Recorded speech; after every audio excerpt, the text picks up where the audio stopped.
Hi, Taylor. Have you had a chance to think about the cohabitation thing? I've been waiting for your response forever, but I can't wait any longer. It's been a whole month. I'm sure you've reached a decision by now. Can you let me know already? Why are you being so stubborn? Hi, Alana. I've already given you my answer many times. We're not going to live together. And I've also told you many times that I won't accept that answer. If your mother-in-law requests to live together, you should go along and say by all means. It's time to stop this pointless stubbornness and learn what it means to be a good daughter-in-law. Besides, Cole also wants to live with me. But your stubborn attitude is holding him back from taking the next step. He has clearly said he doesn't want to live with you. It's a joint decision between us not to live with you. Either you're making assumptions or he's being considerate toward you. You clearly don't understand his feelings. You're failing as a wife.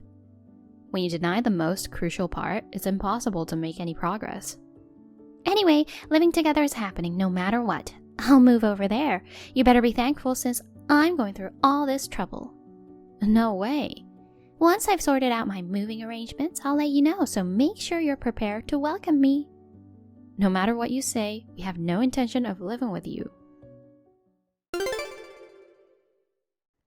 Hey, honey. Sorry for texting you so late. I got a message from my mom about the living situation. Is she forcing us to agree or something? Oh, hon. Yeah, it's like she's taking matters into her own hands. I'm totally against it. I can't live with her. You made it clear, right? Of course, I haven't agreed to anything. I was planning to talk about it when you got back from your night shift. I guess she made the first move. What happened? If you read our chat from this afternoon, it'll make more sense. But to sum it up, it's like if the mother-in-law wants to live together, the daughter-in-law should follow suit. I told her you were against it too, but she said it was either me assuming things or you're being considerate toward me. You're supposed to be in favor of living together, so she's planning to move in with us. She said to get ready to welcome her. Voila. Seriously? She's just completely ignoring our opinions. Even though she's my mom, I'm so fed up with her. So when is she planning to move in? She let us know when she's ready, so it might not be right away, I guess. She hasn't given a clear date. Doesn't seem like it's happening in the next few days. But we should probably consider that we don't have all the time in the world. Well, we should figure something out before our honeymoon trip next week. True that. I guess it won't be tomorrow or the next day, so we still have a bit of time. My break is almost over. I'll just finish my night shift for now. Let's discuss it tomorrow for sure. Got it. Good luck with your work. Taylor, you guys are going on your honeymoon today, right? Yes. You'll be back in a week, right? Right. Okay, so what time do I need to be at the airport? JFK or Newark? What? I'm asking you. It's just that you never told me where to meet you, so I took the initiative to ask. Seriously, hello? You can be such a scatterbrain sometimes. Do you mean you want to come to the airport to see us off? Huh? I'm going on the trip with you. What else? What the? So where and when are we meeting? Well, I, didn't book your ticket. OMG. It's just me and Cole. Why? Why am I being left out? That's not fair. Left out? It's a honeymoon trip for us. It's normal for a married couple to go alone, right? What are you talking about? The whole world might think that, but Cole should want to take me with him. He's right next to me asking if you, who's never been overseas, have a passport in the first place. Oh, come on. I could just buy one at the airport. Are you serious? Why? You can't buy a passport at the airport.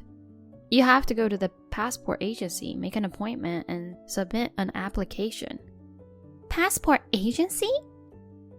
I think the nearest office to where you live is probably W Main Street in downtown Rochester. Then I'll go right away. I'll swing by there and then head to the airport. But they don't give you a passport then and there. It usually takes some time. What in the world? So I can't go with you? No, you can't. Did you plan this on purpose? Huh? I guess this is why there was no prior discussion. When you arranged the trip, you intentionally left me out and only booked for 2 of you, right? And to make sure I wouldn't accompany you, you kept the passport application a secret.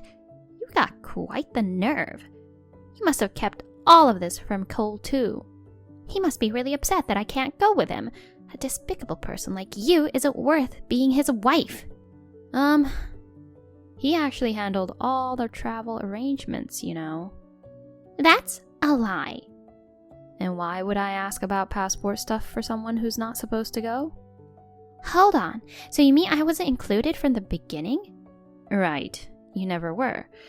To be honest, the idea of you joining the honeymoon is so outrageous that both of us are really taken aback. We've never heard of parents tagging along on a honeymoon. It's weird. But I guess you understand now that it's not something you can just leave on a moment's notice like a domestic trip. Anyway, I have to go. Hi, Taylor. I guess you're flying back now. Well, that's not really important. The thing is, since I couldn't go on a trip with you and had some free time, I decided to put it good use by preparing for the move. It went pretty smoothly, and I've already set off for your apartment. I'll be there in about 2 hours, so I'm letting myself in, okay? Oh, and you don't have to worry about the key. When you guys stayed over for Christmas, I borrowed it from your bag and had a spare made. You've been pretty tight-fisted, so I took matters into my own hands, and it paid off. But seriously, starting today, I can live in that fancy apartment too. It might not be one of those trendy high-rises, but being on the top floor is still amazing. My son sure knows how to pick a nice place. So Taylor, starting today, we're living together. You're going to get some serious training from me. Hey, the key isn't working. What's going on here? Taylor, are you there? Answer me. Alana, I just got off the plane and turned on my phone. What on earth is going on? I want clear explanations from you. Oh, Taylor, I arrived at your place a little while ago, but the key isn't working. Huh? You're already there? What happened to let us know beforehand? Like you said you would. Well, it's because you didn't take me on the honeymoon. I had some free time, so I moved in early. More importantly, why isn't the key working? Did you change the lock because you didn't want me here? You're really sneaky, aren't you? I guess I'll need to rethink my plans for your training from today. It's going to be even more strict and draconian than originally planned. In your dream. What? Phew, that was close. Dodged a bullet there. I don't get it. What are you talking about? I don't want to talk to you anymore, especially since you're so unreasonable and freaky. What the? Hey, you! You're insulting the mother of your husband. Mom. Oh, Cole. Listen, Taylor just unleashed some totally uncalled for verbal attacks on me. You're going to help me with the training to put her in place. I'm living with you guys from now on, and I'm going to make sure everything's just right. Never mind the training. All you ever do is say whatever you want. See? She's really selfish, isn't she? I'm talking about you. Me? Since you seem to have trouble believing her, I'll say it myself. We're not going to live with you. No way! It's been 10 years since Dad divorced you, and it seems like you still have a problem living alone. But the moment you take out that frustration on her is so appalling that living together is out of the question. Hold on, Cole. There's no need for you to be considerate to such a terrible wife of yours. I know your true feelings. It must have been tough all these years being with her. From now on, I'll be with you, so you don't have to worry anymore. You've already landed, right? I wonder how long it'll take you to get home, since it seems like Taylor changed the lock. I'll wait for you at a nearby cafe. She didn't change the lock. Really? Then who could have done something like this? It's not a prank. The management of the apartment probably changed the locks as part of their preparations for the next tenant. Management? New tenant? We've already moved. We didn't want to be there when you barged in on us. It was a smart move before our honeymoon.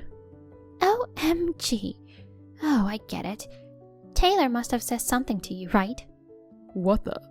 It's okay, I'll help you out. What's the new address? I'll find a good divorce lawyer for you. I won't let that terrible woman step a foot inside of the new place. God, don't you get it? Haven't you realized that Dad divorced you because of your personality issues? Huh?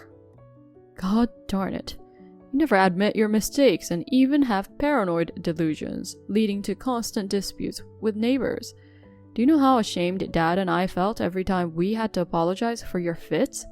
How many times have we had to move and I had to change schools because of you? I had a miserable childhood thanks to you, and even as an adult and after getting married, I still have to be plagued by your issues. Wait, Dad put up with a lot, you know. He endured it all those years until I turned 18. I've had enough too. To be honest, I reached my limit a long time ago. I managed to endure because we lived separately and we only met occasionally. Cole, what are you saying? You love me, don't you? Yeah, right. I don't need a mother who completely ignores my feelings and insists on cohabiting. Cole, honey. This is the very last time I talk to you. Goodbye. Cole! It seems that Alana was hoping to sneak into our apartment and start cohabiting while we were on our honeymoon. However, her plans took an unexpected turn when Cole declared estrangement, leading to a tantrum and even involving the police. Moreover, when she mentioned her ex-husband as her emergency contact, it was a complete dead end. He's currently living abroad. He anticipated that she might cause problems in the future, so he moved away early on. The honeymoon also had the purpose of visiting him, so there was no way we could take her. In the end, she returned to her hometown where there was no longer a family. Her infamous reputation from back then still haunts her, resulting in an abrupt shunning by the community. But she is probably still living in her lonely world filled with self-pity and delusions of victimhood.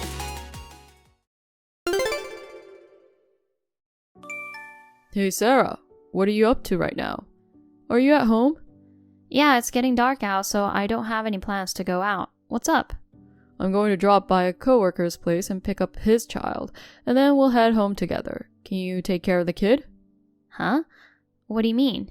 They're going on a 5-day vacation starting tomorrow, and I volunteered to babysit their child. What? Hold on. By the way, he's a 3-year-old boy. Seriously? What are you thinking? What's wrong? You do realize I'm in a state where I could give birth at any moment, right? You haven't forgotten that my due date is around the corner. Come on, it's not a big deal. If you can hold P, then you can hold it in too. It hasn't come out for 9 months, so you should be fine for another 5 days. Hold it in? Don't you understand that childbirth doesn't work like that? I have no control over when it happens. Yeah, looks like I'm dealing with a pregnant diva here. I can't deal with your tantrums right now, so that's that. Hey! Anyway, I'll bring the boy home, so take good care of him. Hey, where are you? Austin. Hey, you! What the heck are you thinking? You haven't cooked dinner? Haven't even prepared a room for the boy? You're not even here! Don't you have any consideration for your hard-working husband? You're lacking in your duties as a wife. You're on maternity leave and have some free time, so you should be more responsible. Don't act like a spoiled brat just because you're pregnant. And what about you, you idiot? What? Are you in a position to say that? You have the nerve to call your hardworking husband an idiot? Seriously? I'm typing this on her phone. It's from the perspective of a fellow wife. Wait, who? It's your mother. Huh? Mom, why? I received an SOS from her. She's resting here now. She's too exhausted even to look at her phone, so I'm handling you for her. Wait, she's at your place? Yes, I drove her here. Oh, that diva, causing trouble for you too? You don't have to take everything she says seriously. She's just being spoiled. She's going overboard with her demands just because she's pregnant. If it's that tough, why doesn't she just give birth already and get it over with? I brought my coworker's child with me. Tell her to come back soon. I saw your chat history. Oh, so you know she's been too demanding. How the heck do you expect her to hold the baby in? Huh? Taking care of someone else's child right before the due date? It's reckless. You should be responsible for looking after the boy while she rests here. You can handle it, can't you? No way. It's going to be a problem. I've never taken care of a 3-year-old before. He's my coworker's child, so if anything happens, my position at work could be in jeopardy. Then why did you agree to take care of him? Because I'm having Sarah look after him. It's a parenting trial for her, you know? It's definitely wrong to ask a woman in the final month of pregnancy to look after someone else's child. But when my friend's wife was pregnant, she cared for their older child just fine. It's not fair to single out Sarah. She's just being lazy and not doing what she can. It's normal for women to be able to take care of children even during pregnancy, isn't it? Are you talking about Mark's wife? Yeah, there's a precedent, so I've decided not to spoil her. He's cooperative with his wife, helps with the chores as a given, and actively takes care of their older child. Wait, he does chores? His wife is very grateful for his help, so it seems like he can, right? But what about you? I hear you basically delegate all the chores to Sarah. You don't listen to her when it comes to parenting topics. You often go out from morning till night on weekends, and I heard you scolded her for wanting to stay with her parents right after giving birth. Because she's just going to depend on them. If we let her have her way with things like having her parents around, she'll just become more spoiled and stop listening to me. As a husband, it wouldn't be respectable if my wife became defiant and stopped obeying me. You're already doing plenty of shameful things as a husband and father-to-be. On top of that, you agreed to take care of someone else's child during this crucial time? Doing so is a huge responsibility in itself, get it? You sound more concerned about your position at work, but did you ever think about the possibility of the child getting hurt? If Sarah pays attention, everything should be fine. Then you should be the one taking care of him. No way, I've never taken care of a child before. It's an opportunity for you to learn about parenting, so why don't you take it on? You're going to be a father soon, so you have to try. Let me talk to Sarah. Her contractions have started. Wait, that can't happen yet. I told her to hold it for another 5 days. The kid is running around the house, even drawing on the walls, and it's impossible to handle right now. Send her back home soon. Make him quiet down and clean up the walls. Idiot, you can't control the timing of childbirth. Seriously? Then I'll come over there now. Don't you dare. Don't come to the hospital either. Why? Yeah, the boy you just took in. You can't move around freely, can't you? You're not planning to leave him at home alone, are you? Of course not. I'll take him with me. You can't bring a restless 3-year-old boy near a pregnant woman in labor. I'll take care of everything here so you fulfill your responsibility in looking after him. But I can't handle such an undisciplined little kid alone. I shouldn't have agreed to take him. At least you come and help me, please. Stop it already. Thanks to Miranda's precise judgment, I safely gave birth to a baby boy. During my short hospital stay, Austin tried to visit me multiple times, despite the warning from Miranda about bringing the poorly disciplined 3-year-old along. Due to the disturbance they were causing to other patients, the hospital decided to ban them from entering. Anyway, that moron's lack of understanding of pregnancy was quite exasperating. I never thought he truly believed I could control the timing of childbirth. My in-laws apologized for his ignorance. I'm now thankful that I got to know his true nature before seriously starting to raise our child. After being discharged from the hospital, I returned to my parents and eventually filed for a divorce. I demanded full custody, of course. Even now, 6 months later, I continue to receive messages seeking reconciliation. He's not fond of my parents, who are straightforward about things, so I don't have to worry about him ever showing up here. Thank you for watching! Please rate the video and subscribe to our channel. See you in the next video!